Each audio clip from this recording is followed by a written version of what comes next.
अब बात करते हैं प्रतिरोधों के संयोजन की, कॉम्बिनेशन ऑफ रेजिस्टेंस। जैसे हमने क्या पढ़ा था, कॉम्बिनेशन ऑफ कैपेसिटेंस, संधारित्रों का संयोजन। तो सीरीज में क्या होता था कैपेसिटेंस में, 1/C बराबर 1/C1 धन 1/C2 धन 1/C3 सो ऑन। और पैरेलल में क्या होता था, समांतर में क्या होता था, C बराबर C1 plus C2 plus C3। अब हमें क्या है, प्रतिरोधों का संयोजन पढ़ना है। माना हमारे 3 प्रतिरोध है, R1, R2 और R3, किसमें जुड़े हैं, श्रेणी क्रम में जुड़े हैं। अब ये बच्चों कॉन्सेप्ट बिल्कुल दिमाग में बैठा रहना है, श्रेणी क्रम में क्या समान रहता है, धारा वहाँ क्या समान रहता था, आवेश, तो यहाँ क्या समान रहेगी, धारा।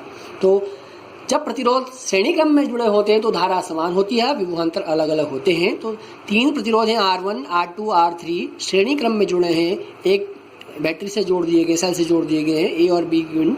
तो हर एक प्रतिरोध पर धारा समान होगी, विभवांतर अलग होगा, V1, V2, V3। माना इन तीनों का जो नेट रेजिस्टेंस है वो क्या, RS है।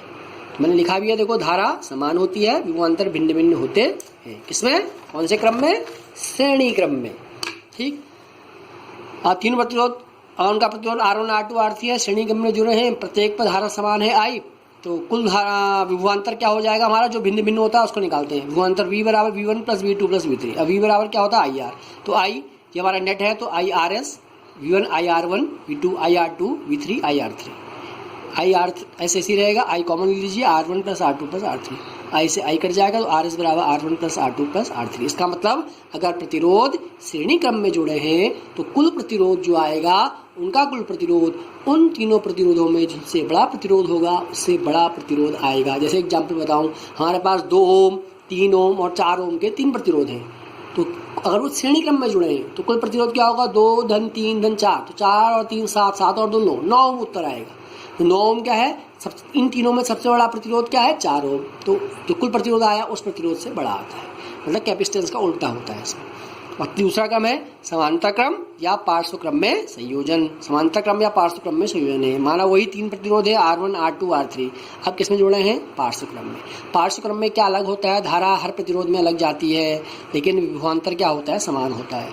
तो माना 3 है प्रतिरोध, R1, R2 और R3 समांतर क्रम में जुड़े हैं, वो एक बैटरी सेल से जोड़ दिए गए हैं, उसमें विभवांतर समान होगा। माना इन तीनों प्रतिरोधों का कुल नेट प्रतिरोध Rp है, तीनों प्रतिरोध में धारा अलग है, तो कुल धारा I बराबर क्या हो जाएगा, I1 plus I2 plus I3। तो कुल धारा I बराबर I1 plus I2 plus I3। तो I बराबर क्या होता है, V बराबर IR। ठीक, तो I बराबर क्या, V बट्टे R, तो V बट्टे RP, ये हम नेट प्रतिरोध लिखते हैं, I1 V बट्टे R1, I2 V बट्टे R2, I3 V बट्टे R3। यहाँ V इसलिए लिखा गया है क्योंकि विभवांतर क्या होता है, समान होता है। ठीक है, समांतर क्रम में विभवांतर समान होता है, धारा भिन्न भिन्न होती है। तो अब V कॉमन ले लीजिए, तो V कॉमन लिया 1/R1 धन 1/R2 धन 1/R3, V से V कट जाएगा, तो 1/RP बराबर 1/R1 धन 1/R2 धन 1/R3। इसका मतलब समांतर क्रम में कुल प्रतिरोध क्या होता है, 1/R बराबर 1/R1 धन 1/R2 धन 1/R3 सो ऑन होता है। तो ध्यान रखिए बच्चों, अगर समांतर क्रम में 3 प्रतिरोध जोड़े हैं, माना 10, 20 और 30 ओम के 3 प्रतिरोध जुड़े हैं, तो कुल प्रतिरोध आएगा वो तीनों प्रतिरोधों से छोटा प्रतिरोध आएगा।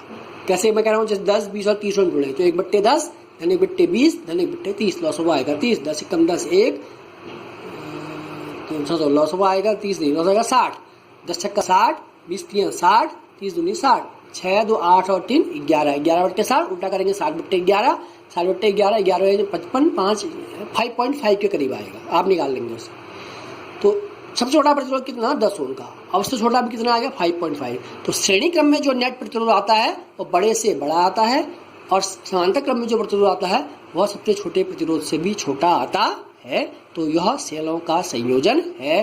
तो बच्चों आप लोग ये जरूर ध्यान रख लें, आप लोग पेपर में बहुत कंफ्यूजन करते हैं, कैपेसिटेंस आता है तो रेजिस्टेंस का हम लगा देते हैं, रेजिस्टेंस आता है तो कैपेसिटेंस का लगाते हैं। तो ध्यान रखिए, कैपेसिटेंस में श्रेणी क्रम में जो होता है वह रेजिस्टेंस में समांतर क्रम में होता है, मतलब एक दूसरे के व्युत्क्रम होते हैं।